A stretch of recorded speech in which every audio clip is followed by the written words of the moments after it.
এখন থেকে আপনার প্রিয় সিরিয়ালগুলো ফ্রিতে দেখুন এক্সক্লুসিভলি শুধুমাত্র সান নেক্সটে। এখনই অ্যাপ ডাউনলোড করুন। রুদ্র, রুদ্র, বাবা আমায় ক্ষমা করে দিস বাবা। আমি অনেক অন্যায় করেছি, আমাকে ক্ষমা করে দিস। সব পরে হবে বাবা, আমি এখনই বদ্যিকে ডাকতে যাচ্ছি।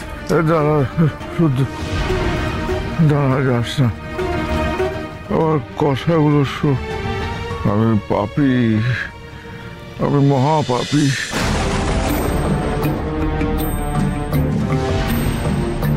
সত্যিটা আমায় স্বীকার করতে হবে, নইলে আমি মুক্তি পাবো না বাবা। এক সময় আমার পাপ কাজগুলো আমি তোর হাত দিয়ে করাতাম বাবা।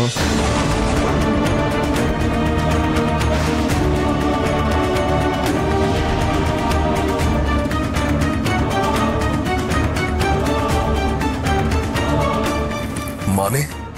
আমি গ্রামের মানুষদের উপর প্রভাব বিস্তার করার জন্য গ্রামের চারিদিকে জীবাণু ছড়িয়ে দিতাম।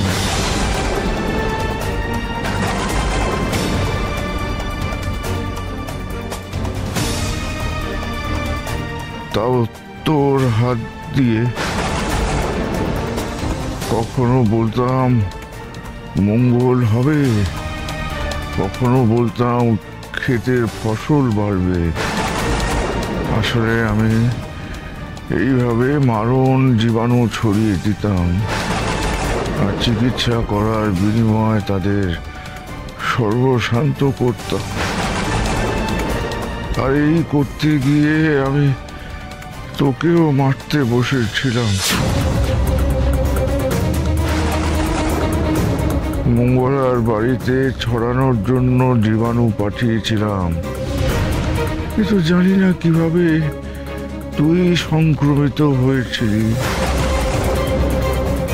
বাচ্চাদের অসুস্থ হওয়ার পিছনেও আমি। মঙ্গলাকে ফাঁসাতে চেয়েছিলাম আমি, প্রসাদে বিষ মিশিয়ে। ও নির্দোষ ছিল। তুমি মঙ্গলার হয়ে কোনো কথা বলবে না বাবা। কেন ওর হয়ে কথা বলছো? বলছি না বাবার মাথা ঠিক নেই। না, বাবা যথেষ্ট সজ্ঞানে আছে, বাবাকে সব কথাগুলো বলতে দাও। বাবা, তুই মঙ্গলার উপর মিথ্যে রাগ করিস না বাবা।